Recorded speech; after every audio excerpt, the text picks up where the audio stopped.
ሰላም ሰላም ድሓንዶ ክፍራት ቤተሰብ ያው ኣሸናፊ ማሙ ይበሃል ቅድሚ ኸዚ ብዝተፈላለዩ ሚድያታት ኣብ ቀዛሕታ ኣብ ፍቅሪ ኢንተርቴይንመንት ኣብ ማይንድስ ዩቲዩብ ኣብ ዊንክ ሾው ብዝተፈላለየ መንገዲ ንህዝበይ ላገልገልኩ ነይረ እየ ሕዚ ድማ ብናይኻቱም መሰረት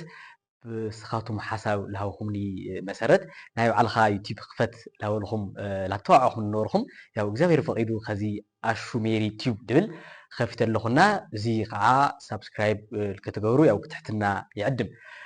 ካብኡ ቀፂሉ ኣነ ክሰርሖ ዝሓሰብኩ ኣነ ሓውኹም ያው ከምቲ ዝፍለጥ ኣነ ሓውኹም ልዕሊ 10 ዓመት ኣብ ውልፊ ውሽጢ ነይረ እየ ካብቲ ወልፊ እሱ ካብ ዝወፅእ ልዕሊ 8 ዓመት ኮይኑኒ ኣሎ ስለዚ ወልፊ እንታይ እዩ ወልፊ ማለት ጎዳኢ ሕማም እዩ ዓዲ ለፍሪ መንእሰይ የለ ማለት ስለዚ ኣነ ሃብ መርአያ ኮይነ ንመናእሰይ ብቱል ለኒ ኤክስፐራንስ ዓበይቲ መምሃራን እናፀዋዕኹ ብዙሕ ልምዲ ዘለዎም ካብቲ ወልፊ ዝወፁ ያው ሃምቲ ኣነ ዝሓለፍኩ ነርሁ ካልኦት ኣሕዋቶም ለይተረአዩ ላምፀኹ ብሃይማኖት መራሕቲ ብሳይኮሎጂ ምሁራን ብዝተፈላለዩ ልምድታት ዘለዎም ኣብቲ ና ወልፊ እቲ ሓደ ዓብዪ ስራሐይ ያው እንሆ ጀሚረ ኣለኹ ካብኡ ብምቕፃል ስለ ሓዳር ክሰርሕ ሓሲበ ኣለኹ ስለ ሓዳር ማለት ዓዲ ስለ ዝኾነ ኣብ ሓዳር እንድሕር ዘይዓረየ ዓዲ ክዕሪ ኣይኽእል ኢና ስለዚ ብሉፃት ዝኾኑ ኣብ ሓዳሮም ዝፀንዑ ብስርዓት ቤተ ክርስቲያን ዝተመርዐዩ ብባህሊ ዓዶም ዝተመርዐዩ ዝተፈላለዩ ልምዶም ዘካፍሉና ኣነ ሓውኹም ኣብ ላኸድኩ ጠይቀ ብደንቢ የምህር እዩ ብልብል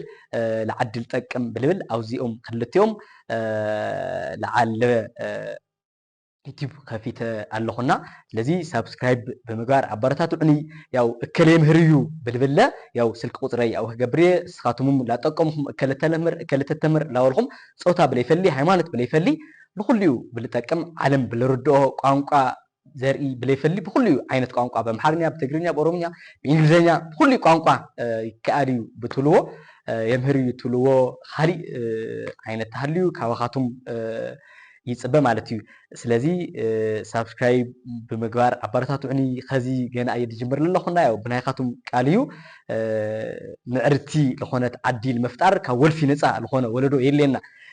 ፅቡቅ ዝኾነ ሓዳር የድልየና ፅቡቃት ቆልዒት መርአያ ለዓዲ ክኾኑ ዝክውለዱ ሰናይ ዝኾነ ሓዳር የድልየናና ስለዚ ሰላም ፍቅሪ ንኩሉ ወልዲ ሰብ ሰናይ ንዓኻቱም ቻው